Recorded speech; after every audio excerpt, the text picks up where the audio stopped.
हरा है तो भरा है সবুজ আছে তো জীবন আছে तेलुगु में क्या होगा रे तेलुगु में कोई जरूरत नहीं अभी पच्चनी చెట్లు పచ్చని చెట్లు ప్రకృతికి మెట్లు Thank you. Hi, my name is Soumitra Das. I'm the Healthy Climate Initiative Chairman and Executive Director. The objective of Healthy Climate Initiative is to make a healthy climate for the future generation. I'm going to talk about this briefly about how we do make this planet habitable for the future generations. The first what we do is the plantation. We're working in Chhattisgarh and other parts of the country in India to do large-scale plantation. For example, one is Chhattisgarh. We are adopted 1,000 hectares of land for the plantation with the indigenous community there. Hello everyone, I am Rituraj Pukun and this is the Healthy Climate Initiative trip to the Sundarbans. We work at all verticals related to climate action to ensure climate justice for the worst affected communities, whether they're living in the mountains or in the mangroves. Okay. And here we are to start working with the indigenous communities of this place to plant mangroves and also to ensure their food security and resilience against climate change.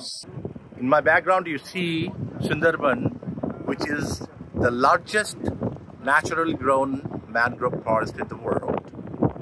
We came here to investigate how we can generate mangrove forest or plant some mangrove forest that is declining over years because of climate change. Today we are here in Sundarban where this largest mangrove wildlife area with the mangrove man Mr. Umashankar Mandal and my best Mr. Soumitra Das, Rituraj and all colleagues.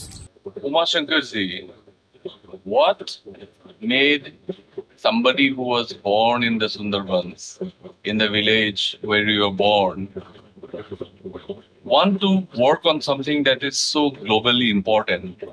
What made you want to be the mangrove man? And who gave you the so honored title of the mangrove man of the Sundarbans? আমি উমাশঙ্কর মন্ডল। আমার গ্রাম হলো ভারতীয় সুন্দরবনের দক্ষিণ পূর্ব দিকের একদম শেষতম গ্রাম চরগেরি। তো এই চরগেরি গ্রামে আমি বেশ কিছুদিন আমার ছোট বয়স কেটেছে, তারপরে আমার চাকরি সূত্রে আমি এখন বাইরে থাকি।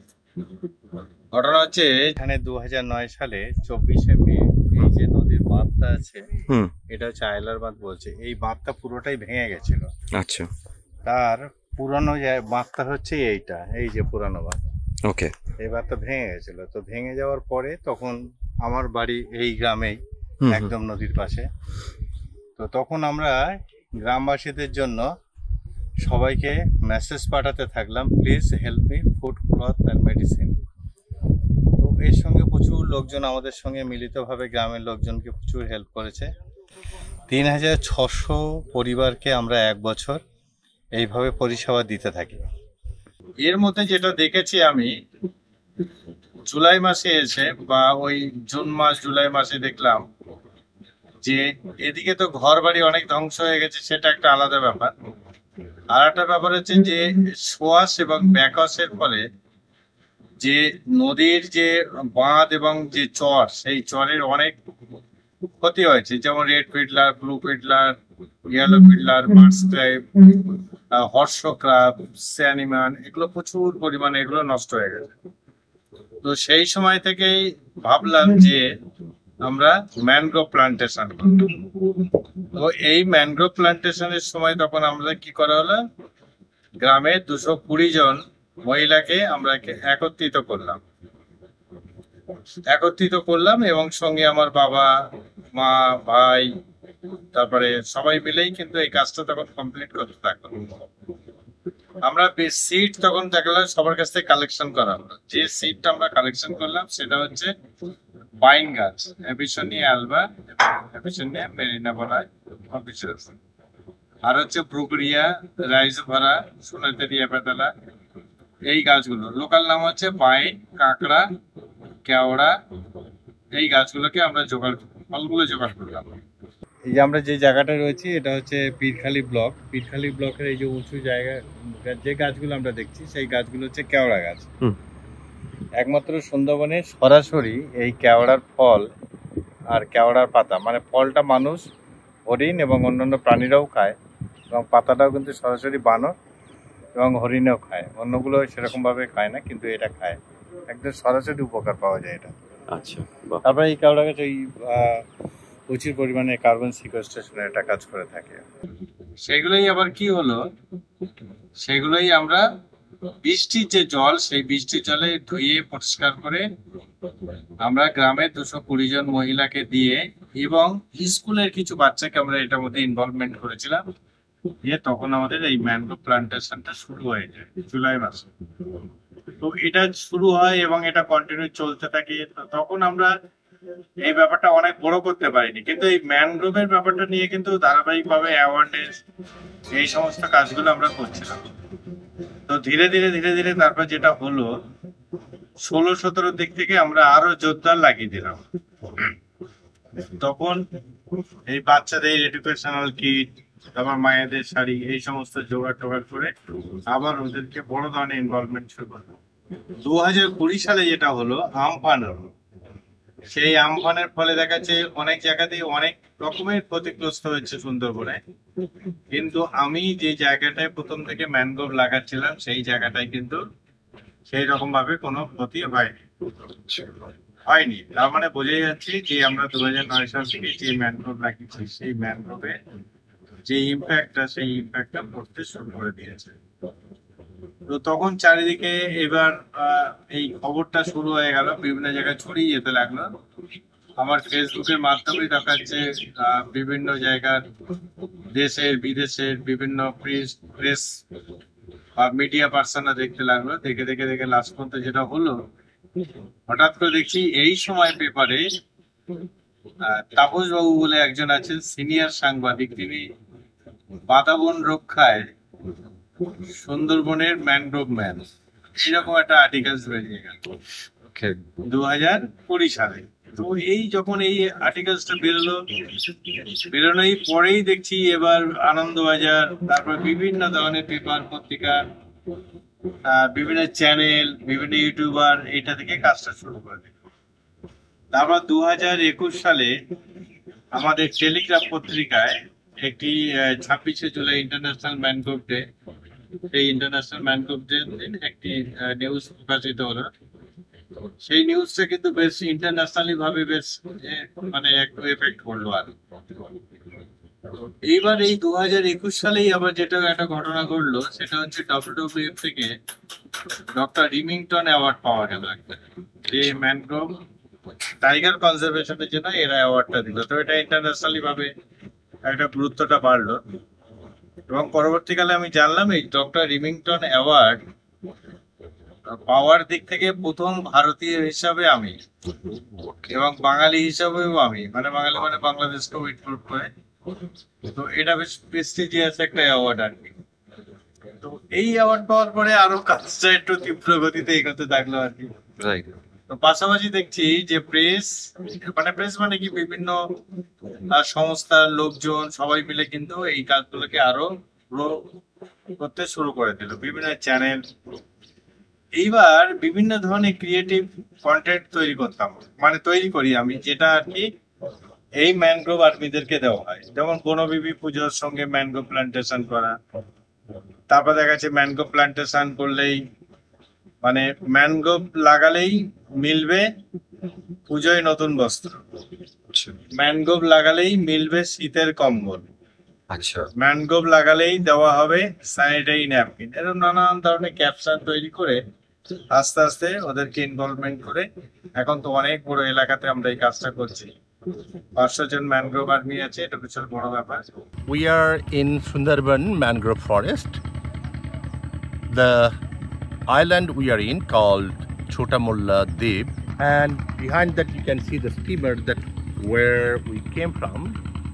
There we came to see how the mangrove are planted with the mangrove man of Sundarban.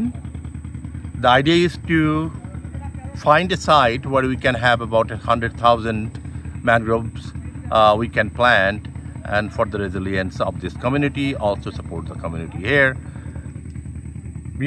In front of me, you can see that the people are doing the plantation, and you can see also the women who are doing, who are called Mangrove Army, are doing, the plantation. They are the backbone of this plantation effort. They come, do, and protect the plantation. We have our partner Igniting Minds, and is their Chief Executive Officer Karunakar Reddy is here. So whatever we have here, we are as a part of Green India Challenge, Igniting Minds coming here to do some research-based study that how we can really increase the mangrove forest area, how we can work collaboratively with the communities, with their lifestyles, and how we can make better lifestyle and better ecology for them, instead of going to a modern era, to just to look into that what kind of really the traditional practices of them to preserve this nature. You can see that, okay, these burns, okay, these borders are completely eroding. You can see the roots of the mangrove trees, and if it is continue something like that, it will be completely reducing the area, reducing the green cover, so that the human and animal and human wildlife conflicts are happening a lot. So that's why we all know that climate change is not a new thing, and climate change, we need to work towards the climate change, global warming, and how we can really make this world a better place to live, because this is a huge area, 10,000 square kilometers. If we don't protect this, okay, city like Kolkata, okay, will be in history, because we all know that sea rising levels, rapidly sea rising happening due to global warming, climate change. The cities are like Hyderabad not in Hyderabad, for example, Kolkata, Mumbai, Chennai, all these coastal belts are going to have a lot of impact. That's why we as an India have a lot of huge coastal line. We need to work out how we can really do a climate intervention, technological intervention, to make sure this the forest, especially mangroves, are going to be preserve, conserve, and increase this area. নদী বাঁধ যেখানে আছে, বাঁধের চারিপাশে যেখানে যেখানে mangrove নেই, সেই সমস্ত এলাকাগুলোতেই ম্যানগ্রোভ আমরা লাগাই। এই ম্যানগ্রোভ লাগানোর আমাদের অনেকগুলো উদ্দেশ্য আছে। সেই উদ্দেশ্যের মধ্যে একটা থাকে সেটা হচ্ছে কার্বন সিকোয়েস্ট্রেশন একটা থাকে, দ্বিতীয়ত হচ্ছে নদীর বাঁধকে সুরক্ষা করা, 3 নম্বর হচ্ছে যে মৃত্তিকা যেহেতু সয়েল ইরোশন, সেই সয়েল ইরোশনকে রোধ করা, বিভিন্ন মাছ বা ফিশিং গ্রাউন্ড তৈরি করে দেওয়া, এই সমস্ত কাজগুলো একদম ডাইরেক্টলি বেনিফিট পাওয়া যায়, এবং এই বেনিফিটগুলো গ্রামের লোকেরাই পেয়ে থাকে। সাম্প্রতিককালে আমরা দেখছি সারা পৃথিবী জুড়ে বিভিন্ন জায়গাতে কার্বনের পরিমাণ দিন দিন কিন্তু বেড়ে যাচ্ছে, কিন্তু পৃথিবীতে একমাত্র এই ম্যানগ্রোভ উদ্ভিদই সব থেকে বেশি কার্বন সিকোয়েস্ট্রেশনের ভূমিকাটা পালন করে থাকে। আমাদের সুন্দরবন অঞ্চলে আমরা যেটা দেখি সেটা হচ্ছে বাইন গাছ, কেওড়া গাছ, ধানি গাছ, তারপরে সুন্দরী, গরান, গর্জন, গেওয়া, পশু, ধুঁদুল, হেতাল, তারপর এই সমস্ত গাছগুলো রয়েছে। তার মধ্যে সবথেকে বেশি যারা কার্বন সিকোয়েস্ট্রেশন করে বিভিন্ন রকম পত্রপত্রিকা এবং যেগুলো আমরা দেখছি সেগুলো হচ্ছে যে বাইন গাছ, কেওড়া গাছ, ধানি গাছ, তারপরে অন্যান্য গাছগুলো রয়েছে। তো আমরা যে ম্যানগ্রোভ প্ল্যান্টেশনটা করি সেটার মধ্যে একদম প্রথম সারিতেই থাকে কিন্তু বাইন গাছ, দ্বিতীয় সারিতে থাকে কেওড়া গাছ, তারপরে থাকে কাঁকড়া গাছ, তারপর অন্যান্য গাছগুলোই আমরা কমপ্লিট করি। কারণ একটা বায়োডাইভার্সিটি তৈরি করতে গেলে সমস্ত গাছেরই সেখানে উপস্থিতি থাকা দরকার, তাহলেই ইকোলজিক্যাল ব্যালেন্সটা পুরোপুরি তৈরি হয়ে থাকে। এইভাবেই আমরা আমাদের কাজটা কি বলা যেতে পারে সম্পন্ন করে থাকি। তারপরে যেটা হলো সেটা হচ্ছে আবার 2024-এ বায়োডাইভার্সিটি থেকে আমরা একটা অ্যাওয়ার্ড পেলাম, সেভিয়ার অফ সো এটাও একটা খুব ভালো ব্যাপার। এরকম অ্যাওয়ার্ড পাওয়া এবং অ্যাওয়ার্ডের থেকে বড় ব্যাপার হচ্ছে যে প্রেসটা, সেই প্রেসটা কিন্তু কন্টিনিউ ভাবে একটা ধারাবাহিকভাবে চলছে। এইবার এইখানে একটা মজার ব্যাপার হচ্ছে প্রেসের মধ্যে যেটা হয় সেটা হচ্ছে বাংলা, যেহেতু আমরা বাংলায় থাকি, বাংলার কন্টেন্ট গুলোই বেশি বাইরে প্রকাশিত হয়। তো সেটা ইংরেজি পেপারের মধ্যে যেমন আমাদের বেশ কিছু জার্নালে প্রকাশিত হচ্ছে। আর একটা যেটা করি সেটা হচ্ছে যে আমাদের এই ধরনের কাজগুলোকে নিয়ে রিসার্চ ওরিয়েন্টেড কিছু কাজের সঙ্গে যুক্ত করা হয়। আর একটা মানে ভীষণ বড় ব্যাপার, মানে ধীরে ধীরে এটা আমাদের বাড়ছে। আমরা সারা পশ্চিমবঙ্গ জুড়ে বিভিন্ন স্কুল এবং কলেজগুলোর সঙ্গে একটা এনভায়রনমেন্টালের মৌ চুক্তি করছে। মানে এখন আমার মূল একটা উদ্দেশ্য হচ্ছে যে ভবিষ্যৎ প্রজন্মকে যদি রক্ষা করতে হয় তাহলে এই বাচ্চাদেরকেই ইনভলভমেন্ট করতে হবে এটার মধ্যে। তো ধীরে ধীরে আমাদের এই বিষয়টা নিয়ে আরো গভীর চিন্তা ভাবনার দিকে আমরা রয়েছে। প্রচুর পরিমাণে সাধারণ মানুষ, ভূগোলবিদ, আমাদের জুওলজিস্ট, তারপর হচ্ছে আমাদের botanist, environmentalist, social worker, IT সেক্টরের লোকজন ইনভলভমেন্ট হয়েছে। এটা বিভিন্ন লিটারেচার তৈরি করছে, তারাও এটার মধ্যে ইনভলভমেন্ট হয়েছে। তো এটা একটা ভালো দিক যে বিভিন্ন পেশার লোকজন কিন্তু আস্তে আস্তে এটার মধ্যে ইনভলভমেন্ট হচ্ছে। We now know about the different importance of the mangrove forests, especially here in the Sundarbans. We know that they act as storm surge barriers, they help protect against cyclones. We know that they provide biodiversity uses. But I am very curious to know if they, in various communities who live here, have different uses for the different species of mangroves that are connected to their food, their culture, etc. And how do they feel replanting all this? ঠিক। এই mangrove plantation এই কনসেপ্টটা তো মানে একদম প্রথম দিকে আমাদের ছিল না, মানে আমাদের বলে নাই, সুন্দরবনে কারোরই ছিল না। এই কনসেপ্টটা আমাদের অনেকটা পরে হয়, কারণ সোশ্যাল ফরেস্ট্রি এলাকাগুলো, এই যে এলাকাগুলো যখন আস্তে আস্তে নষ্ট হতে থাকে তখন এগুলো তৈরি হয়। তো ব্যাপার হচ্ছে কি, এইটার সঙ্গে কিন্তু আমাদের একটা বনবিবির পুজোর একটা কানেক্টিং রয়েছে, তারপর গঙ্গা পুজোর একটা কানেক্টিং রয়েছে। এই কালচারাল প্রোগ্রামগুলো কিন্তু টোটালটাই ম্যানগ্রোভের সঙ্গে রিলেটেড আর কি। তো আমি এই কাজটা করতে গিয়ে যেটা করেছি সেটা হচ্ছে যে যখনই গাছ লাগানো হয় তার আগে আমরা গাছকে পুজো করি। দিস ইজ মানে একটা সাইকোলজিক্যাল ব্যাপার। তো এটা খুব ইন্টারেস্টিং একটা ম্যাটার, এবং এটা ওরা খুব কমিউনিটি চায় আর কি বিষয়টা। আর একটা হচ্ছে যেটা, সেটা হচ্ছে রাখি বন্ধন, যেটা আমরা ভাই বোনের রাখিটা ব্যবহার করি। তো সেটা আমরা কি করি, এই ম্যানগ্রোভ আর্মিরা গাছের গায়ে রাখি বেঁধে একটা ম্যানগ্রোভ বন্ধন তৈরি করেছে। তো এই ম্যানগ্রোভ বন্ধনটা কিন্তু একটা বেশ একটা গুড পার্টিসিপেশন হচ্ছে আস্তে আস্তে। এটা কিন্তু একটা ম্যানগ্রোভ ডেভেলপমেন্টের জন্য একটা বিশেষ ভূমিকা পালন করে। পাশাপাশি দেখা যাচ্ছে যে ম্যানগ্রোভ তো আমরা জেনারেলি কি করি, জেনারেলি ধরুন সাইক্লোন বা সয়েল ইরোশন, এটা তো একটা মেজর পার্ট, এগুলোকে রক্ষা করে। কিন্তু তার থেকে বড় ব্যাপার হচ্ছে আমি আমার নিজস্ব যে এলাকাটাতে, সেখানটাতে দেখেছি যে এই ম্যানগ্রোভগুলো বেড়ে যাওয়ার জন্য যে নদীতে যে মাছগুলো থাকে সেই মাছের পরিমাণ কিন্তু প্রচুর পরিমাণে বেড়েছে, যেটাকে বলা হচ্ছে আমাদের হোয়াইট ইকোনমি। সুন্দরবনের ক্ষেত্রে বলা হচ্ছে হোয়াইট ইকোনমি, সাদা মাছ যেহেতু সেটা। তো এখানে যে জালের মধ্যে এটা ধরে সেই জালটাকে বলা হয় পাটা জাল। পাটা জাল। তো এই পাটা জালের মধ্যে চিংড়ি, কাঁকড়া, কান মাছ, তারপর দেখা যাচ্ছে পার্শে, গুড়জালি, ভেটকি, এই সমস্ত মাছগুলো ওখানে পাওয়া যায়। এবং এই জঙ্গলটার উপরে নির্ভর করে, মানে ডাইরেক্টলি এই পাটা জালের উপর নির্ভর করে 24 থেকে 30টা ফ্যামিলি কিন্তু ডিপেন্ড। আচ্ছা, এটা গেল একটা সাইড। এছাড়া তো কাঁকড়া খাওয়ার জন্য দৈনন্দিন জীবনে প্রয়োজনের জন্য মানুষ ওখান থেকে কালেক্ট করছে। তো যখন জঙ্গলটা ছিল না তখন কিন্তু এতটা পাওয়াও যেত না। তখন মানুষ কি করতো, এই মাছ কাঁকড়া খাওয়ার জন্য বা ধরার জন্য বা বিক্রি করার জন্য মেন যে জঙ্গল আছে যেখানে বাঘ আছে সেখানে যেত। তো সেখানে গেলে বাঘের অ্যাটাকের একটা ব্যাপার থাকে, সেটা থেকে কিন্তু অনেকটা সুরক্ষিত এই জায়গাটা পেয়ে গেছে।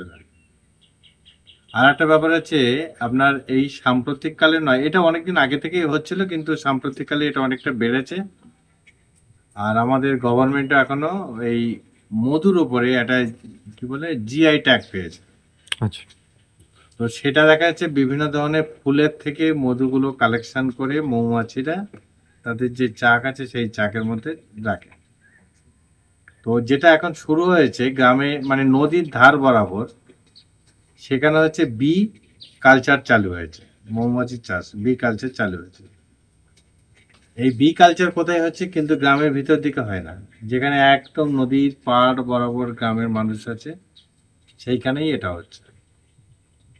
আমার গ্রামের যে জঙ্গলের যা ডেন্সিটি রয়েছে বা যে জঙ্গলে যা গাছের পরিমাণ আছে, তাতে যা ফুল হয়, সেই ফুলের মধুটা কিন্তু অতি সহজেই মৌমাছিরা এনে তারা কি করতে পারছে, তারা বাক্সের মধ্যে ইনপুট করতে পারছে। তাহলে সহজেই সেই মধুর পরিমাণটা কিন্তু ওরা বেড়ে যাচ্ছে। তাহলে একটা আমরা দেখতে পাচ্ছি যে জোয়ার ভাটার সঙ্গে একটা গাছের তলদেশের একটা ব্যাপার, আর একটা ব্যাপার দেখা যাচ্ছে এই মধু থেকে ডাইরেক্ট তারা কিন্তু একটা বেনিফিট পাচ্ছে। এটা দুটো একদম তো ডাইরেক্ট অর্থনীতির একটা বেনিফিট। আর গাছের ক্ষেত্রে দেখা যাচ্ছে প্রচুর পরিমাণে পাখি টাকি, যে এগুলো তো স্বাভাবিকভাবে যেটা তৈরি হয় সেটা তো ঘটনা ঘটেই গেছে। সাম্প্রতিককালে বিভিন্ন ধরনের গবেষণাতে দেখা যাচ্ছে যে ব্লু কার্বন একটা শব্দ আমরা ব্যবহার করছি। অ্যাকচুয়ালি ব্লু কার্বনটা কি, খুব সহজ করে যদি আমরা বলি, তাহলে এই যে ম্যানগ্রোভ উদ্ভিদটা রয়েছে, এটা অনেকটা হাইড্রোফাইট উদ্ভিদ টাইপের, মানে জলের মধ্যে কিছুটা থাকে, বাইরে থাকে। আর আমরা যেটা সমভূমি অঞ্চলে আম, জাম, লিচু যেটা গাছ জানি, এটা হচ্ছে মেসোফাইট উদ্ভিদ। তো এ কি করে, কার্বনটাকে শোষণ করে নেয়, শোষণ করে নিয়ে বডিতে রাখতে পারে না, বা ওর যতটুকু দরকার বডিতে রাখলো, বাদ বাকি কার্বনটাও কি করে মাটির তলাতে ঢুকিয়ে দেয়, মানে মাটির তলাতে চাপা থাকে। একদম ফিজিক্যালি ভাবে এই প্রক্রিয়াটা চলে, প্রসেসিংটা।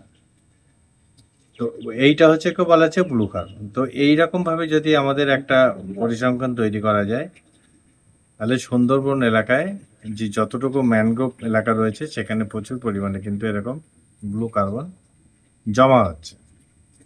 এই কার্বন জমা হচ্ছে বলেই কিন্তু আমরা ভবিষ্যতে সুরক্ষিত রয়েছে।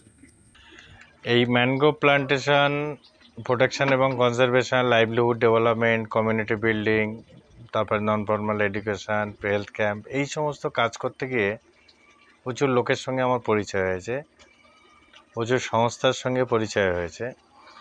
বেসিক্যালি আমরা এটা যেহেতু ক্রাউড ফান্ডিং করেই করি, সেই জন্যই যোগাযোগগুলো এইভাবেই তৈরি হয়। তো যখন কোনো বড় কোনো সংস্থা থাকে, এই যোগাযোগ করলে তখন একটু মানে নিজেদের অনেক কিছু আমাদের ভয় লাগে আর কি। ভয় লাগে মানে ওরা হয়তো বললো যে আপনারা একটা প্রিপারেশন রেডি করবো, এই করবো সেই করবো, করে দেখাচ্ছে লাস্ট পর্যন্ত তার রেজাল্ট হয়তো 0। তো পেপারস কলমের কিছু ডেটা পাঠান, কিছু পিকচার পাঠান, প্রিভিয়াস ইয়ার্সে কিছু ছবি পাঠান, এক্সেট্রা। তো লাস্ট ফল দেখা যাচ্ছে 0। এরকম বেশ কয়েকটা ঘটনা আমার ঘটেছে। তো সেই ক্ষেত্রে দেখা যায় অনেক ছোট ছোট সংস্থা, যেগুলো অনেকে নিজস্ব যে সংস্থাগুলো, অনেকে 5-6 জন মিলে, 4-5 জন মিলে করেছে, বা এরকম, যেমন এই এক্সক্যান্ডু, আপনাদেরই তো একটা সংস্থা, খুব সুন্দর কাজ করে এরকম। তো তারা যে কাজগুলো করে আমাদের সঙ্গে, সেই কাজগুলো কিন্তু খুব ফ্রুটফুল। এবং আমার কিন্তু একটা কথা সবসময় আমি সবাইকেই বলি, যে আপনারা যে কাজটা করছেন সেই কাজটা আপনারা গ্রাউন্ডে এসে সবসময় দেখবেন। তো অনেকে যেমন ধরুন পুজোর সময় কেউ বলে 100 শাড়ি দেবো, এবার আমরা বলি যে আপনারা আমার সঙ্গে চলুন এবং শাড়িটা আপনি নিজে হাতে দেবেন। কিন্তু এখানে একটা মানে একটা আমার থাকে যে আমি কিন্তু আপনার জন্য আপনার খরচটা কিন্তু বহন করতে পারবো না। মানে আপনি কলকাতা থেকে আসবেন, তার জন্য আমি থাকা খাওয়া এই খরচটা কিন্তু আমি বহন করতে পারবো না। তো সবাই কিন্তু সেই রকমভাবেই একদম পয়সা দিয়েই আসে, এবং সেইভাবেই সবার হাতে দিয়ে দেয়, যে আসে না কিন্তু আসে। তো সেক্ষেত্রে আমার মনে হয়েছে বড় বড় সংস্থার থেকে ছোট সংস্থাগুলো অনেক রিলায়েবল বা এরকম মনে হয়, এটা একটা। আর একটা হচ্ছে যেমন বেশ কিছু লোকজন আছে, রেফারেন্সের মাধ্যমে যারা আছে তারা দেখলাম যে অনেকটা বেশ ভালো। যেমন সাম্প্রতিককালে আমাদের ইনফোসিস আমাদের সঙ্গে কাজ করছে, এটা আমার খুব ভালো একটা রোটারি ক্লাব অফ পয়েন্টার্স, ওরাও বেশ অনেকদিন ধরেই কাজ করছে এবং খুব ওরা আসে। তারপরে একটা আছে আমাদের অ্যাপাতালাস ফাউন্ডেশন বলে একটা ফাউন্ডেশন আছে, ওরা আমাদের সঙ্গে ম্যানগ্রোভ প্ল্যান্টেশন করে এবং ওরা একদম থাকে রীতিমতো গাছ গুনে তা প্ল্যান্টেশন করা, মাঝে মাঝে এসে মনিটরিং করা, সবটাই করে। তো সেক্ষেত্রে আমার মনে হয়েছে যে মানে খুব ছোট হোক বা মাঝারি হোক, একটু রেফারেন্স জাতীয় বা ওইটার প্রতি ইন্টারেস্ট যার আছে সেটা। কারণ আমি তো শুধুমাত্র ধরুন আমার সংস্থার জন্য লড়াই করছি বিষয়টা এরকম নয়। কারণ আজকের যে মহিলাদেরকে আমি কথা বলছি যে তোমাদের এখানে 1 লাখ ম্যানগ্রোভ লাগাবো, তা ওরা তো একটা আশা করে থাকে, এবং পরবর্তীকালে যখন এই কাজটা আমরা ম্যাচিওর না করতে পারি তখন কিন্তু আমাদের উপরে নানান ধরনের চাপ আসতে থাকে, একটা মহিলাদের প্রেশার আসতে থাকে। তারপরে পলিটিক্যালি যে যাদের মাধ্যমে আমরা ওখানে কাজটা শুরু করেছিলাম, মানে পলিটিক্যাল না হলেও দাদারা আর কি, যে তুমি বললে কাজটা করতে পারলে না, অন্য কাউকে দিয়ে করলো, এক্ষেত্রে একটা সমস্যা তৈরি হয়। সেজন্য আমরা যতটা চেষ্টা করি আগে সব কিছু জেনে টেনে তারপরে। হ্যাঁ, আর নাম না মেনশন করে তোমার কিছু বাজে এক্সপিরিয়েন্স কি হয়েছে? নাম না মেনশন করে। বাজে এক্সপিরিয়েন্স বলতে এই যে যখন ঝড় হয়, মানে সাইক্লোন টাইক্লোনগুলো যখন হয়, তখন হঠাৎ করে ফোন বা মেল করে দিল যে ও এটা ফর্ম পাঠাচ্ছি, আপনি এই ফরম্যাটের ডেটাগুলো একটু পূরণ করে দিন, যে আপনার কটা টিউবওয়েল লাগবে, আপনার কতগুলো লোক আছে, কত চাল, কত ডাল, কত কি গামছা সাইডের। তো এগুলো তো ধরুন প্রথম দিকে তখন মনে হতো যে ওরা মনে হয় সত্যিই করবে বা এরকম কিছু, তো প্রথম দিকে ওরকম ফিল আপ করে পাঠানো হতো। পরবর্তীকালে দেখা গেলাম যে এটা আমার জন্য নয় আর কি, এটা ওরা ওদের জন্য গ্রান্ট হয়তো করছে। হ্যাঁ, তারপরে এরকম একটা হয়েছে একবার, পুরো 1 লাখ ম্যানগ্রোভ প্ল্যান্টেশনে একটা আমাদের প্রসেসিং চলছিল। হঠাৎ দেখছি যে সেই কাজটা, মানে উনি আমাকে পয়সাও দেয়নি, আমিও পয়সা চাইও নি, তো তারপর দেখছি যে উনি অন্য একজনের সঙ্গে কাজটা করছে। তো একদম মানে একদম চোখের সামনে ঘটনা এগুলো। তো সেই জন্যই এখন করতে গেলে সেই জন্য খুব সাবধানেই আর কি আমি পাটা ফেলি সাবধানে, মানে অনেকে জেনে বুঝেই করি আর কি। আর ব্যাপার হচ্ছে কি, একটু এইসব ব্যাপারে যাদের অ্যাক্টিভিস্ট যারা, তারা কখনো এই কাজটা করে না। যারা অ্যাক্টিভিস্ট তারা কখনো করে না, কিন্তু যারা অ্যাক্টিভিস্ট নয় তাদের মধ্যে, তা বেশিরভাগ ক্ষেত্রে যারা যোগাযোগ করে তারা তো অ্যাক্টিভিস্ট এক শ্রেণী থাকে, আর একটা শ্রেণী অ্যাক্টিভিস্ট নয়, এই হলো ব্যাপার। Hi, we are in West Bengal, in Sundarban area. This is called Gosaba Block. So just beyond that, where Dr. Rabindranath Tagore used to come stay here, and as per the history that he created, this is a completely tribal belt. It is the world's largest mangrove plantation area, where these 4 rivers are culminating in this particular area. And Dr. Rabindranath Tagore used to come here, and during the British time he created some kind of cooperative movement and all these things. So it is a really wonderful place, and weather is very pleasant here. Thank you.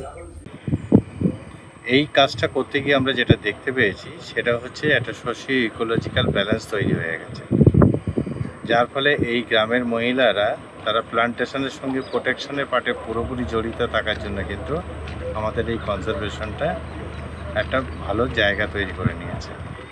তো আশা করি ভবিষ্যতে হয়তো এই mangrove আর্মিরা আরও অনেক বেশি development করতে পারবে। এর জন্য আমরা যেটা করে থাকি, এদের জন্য বিভিন্ন সময় স্বাস্থ্য ক্যাম্প তৈরি করা হচ্ছে, তারপর তাদের বাচ্চাদের পড়াশোনার জন্য আমরা বিভিন্ন রকম সুযোগ সুবিধা করে দিচ্ছি।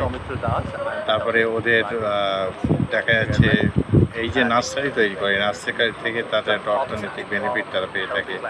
পুজোর সময় তাদেরকে নতুন শাড়ি দেওয়া হয়, তারপর নানান ধরনের বেনিফিট যেগুলো হয় সরাসরি সেগুলো তাদেরকে দেওয়া হয়। এর ফলে কিন্তু তারা খুব আন্তরিকতার সঙ্গে এই কাজটা কিন্তু তারা করে থাকে।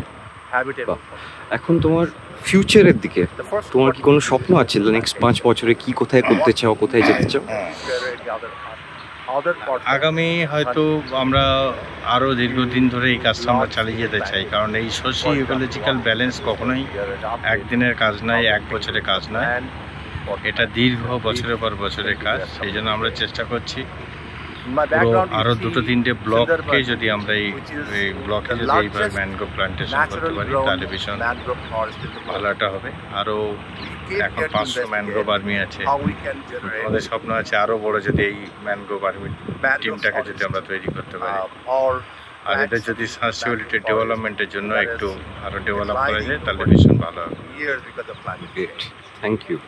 The other things we need here is because of this rapid temperature growth, warming, the glaciers are melting, Himalayan glaciers. So we have a solution to slow the melting, and we have started a trial to reduce the melting from last year. But we understand this is not sufficient. It's going to take a long time for the plants to grow as sequestered carbon, and the number of plants that we are planting will not be sufficient. So, in the meantime, the temperature will grow so high that the wet bulb temperature can exceed survivability limit and make parts of this country uninhabitable. So, we are proposing national cooling plan, thereby allocate enough sufficient research so that we get ready, the India is ready to manage the situation if that situation ever comes. Thank you for listening. This is Soumitra Das from the Climate Initiative. Thank you for listening.